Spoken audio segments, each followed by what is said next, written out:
Urban Meyer. I wanted to take my sweet time to deliver this message to you. It's now time to deliver it.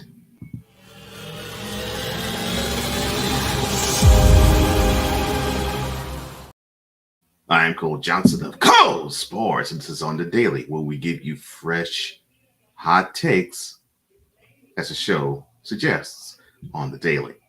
Tuesday. Yeah, it's Tuesday. And we're going to talk about Urban Meyer. And this has been burning on the fire for the last week-ish or so. Now, he was fired, and it was understood that there were some toxic elements to his coaching vernacular or coaching acumen. However, there's been recent developments that has cropped up, and not the development of he actually kicked the kicker. That was before. No. More stuff has come to the floor for the former college head coach and former of 14 games head coach of the Jaguars. It shows how dense he is. It shows how little of regard that he has for players. But ultimately, it shows how Urban Meyer, simply put, is tone deaf.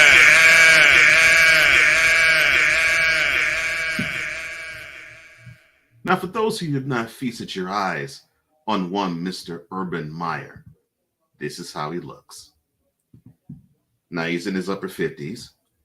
He's been coaching for a while. Now, he has not been coaching for a while in the NFL. His coaching stints were in the college ranks. We got a chance to know him when he was the head coach of Utah. This was before they were in the Pac-12. So one of those years, and he only coached 2 there. I think it was the 2004 season. He helmed the team that upset Alabama in the Sugar Bowl.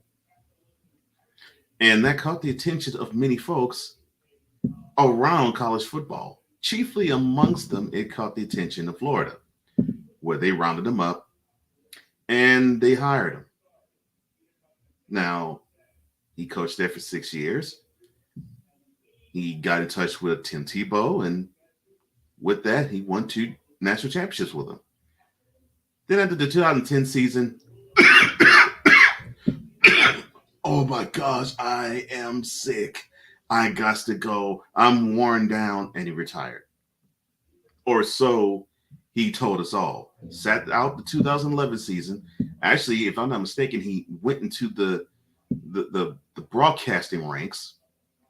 Did that for a year, came back, and was the head coach of the Ohio State University, where he ran into Ezekiel Elliott. And with Ezekiel Elliott, they ran to a 3rd national championship for Mr. Meyer.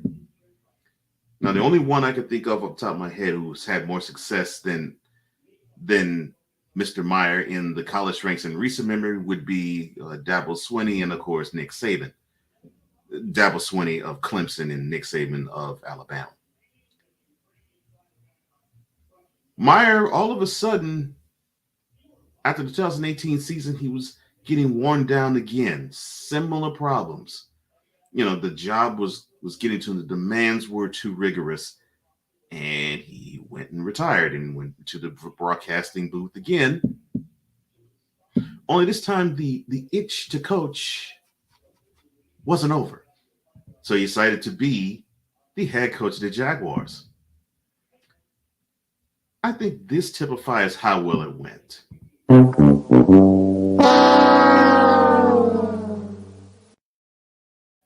I could give you the record of his stint of 14 games, but I don't care.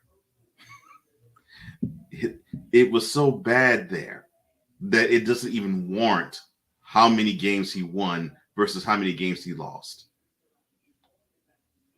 This team was in disarray before he got there, and I would dare say it actually was.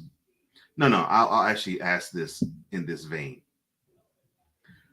Was the team better once Urban Meyer became the head coach of the Jaguars, and did they become better once he was the head coach during his stint with the Jaguars? Yeah, they regressed. It's unfortunate. You gotta be joking me. No. I mean, it was funny.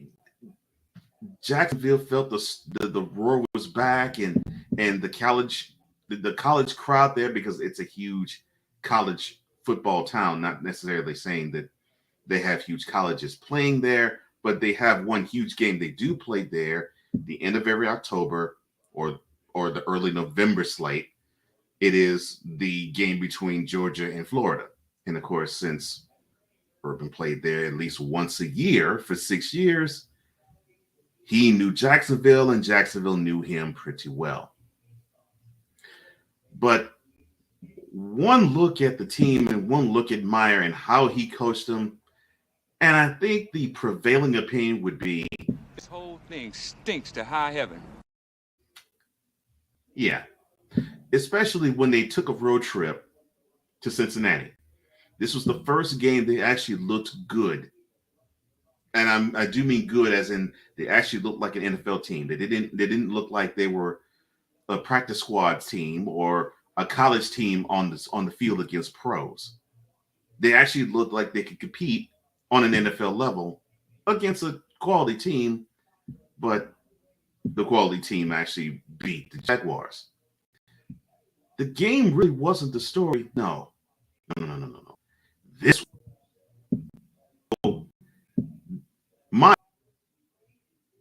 what business of it was him to, in the middle of the season, decide to divert from that game plan? And what was it that he said? And he said he had to, quote, regroup in this time in that loss that he took to the Bengals in Cincinnati.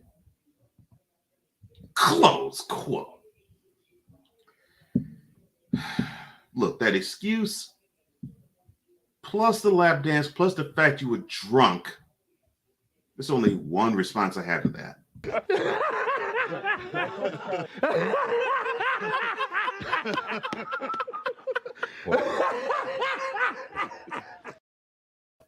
Putrid, Meyer, putrid. But in the 14 weeks you were the head coach of the Jaguars, most times you walked off the field looking like that. Yeah, it was rather pathetic.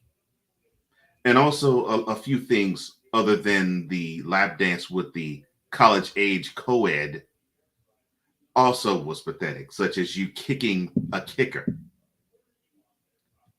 before a game. That isn't professional. You expect professionalism to come from the head coach more than anybody on that field. And if you are the least professional of all of these players and the coaching staff, then what makes you think a quality program, team, organization would result from that? But even that pales in comparison to the unprofessionalism that is Urban Meyer as an NFL head coach. When they decided to take a road trip to Los Angeles to play the Rams. So in studying for the Rams, and I have to say this again so that you get what I'm saying. In studying for the Rams, Mr. Meyer said, quote, "Who's this 99 guy on the Rams? I'm hearing he might be a problem for us." Close quote.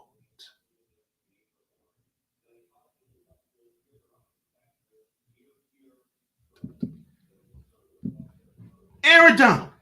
You don't know who Aaron Donald is?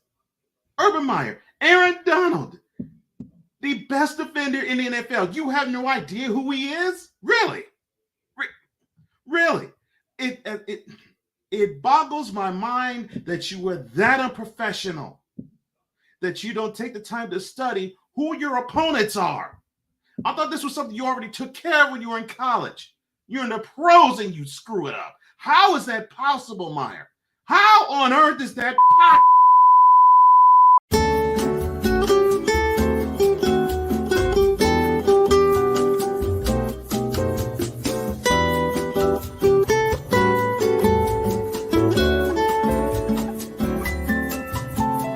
We are experiencing technical difficulties. Please stand by. That old man was high. He had to be. The host needs to collect himself for a moment or two. Please stand by.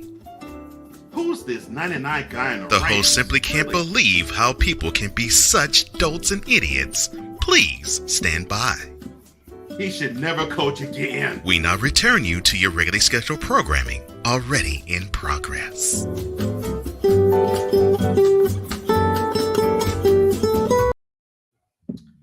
So we've got an understanding as to how you were as a college head coach, Meyer. You, sir, were unprofessional.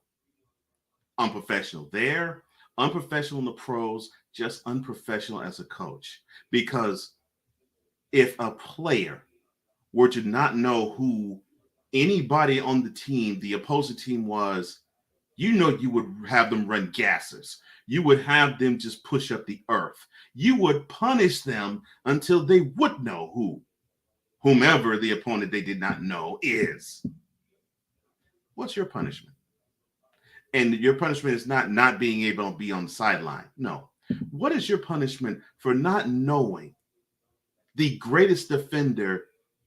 I won't even say arguably, inarguably, the greatest defender in this era. There's no excuse, sir.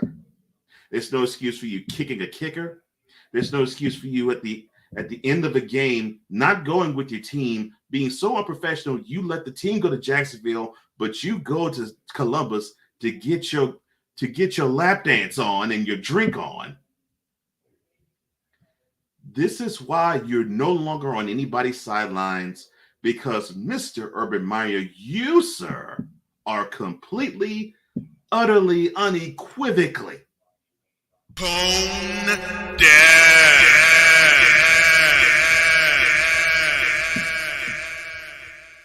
If you think I'm too harsh on Urban Meyer, please let me know, but I don't think you would believe that I am, simply because the evidence is right there for you. Other than that, like this video and share it all throughout your social media community. Comment below because I want to hear what you have to say, and don't forget, hit that subscribe button, hit that notification bell to get any and all content that is birthed from here, whether it's this program on the daily, 2-minute warning, and another thing, or the mothership, the broadcast itself. Well, that's all the time I have. Thank you so much for joining me. I am Cole Johnson, and this has been yet another installment of Cole Sports on the visual and on the daily. Tomorrow, Brown Sexual Confessions coming at you. See you.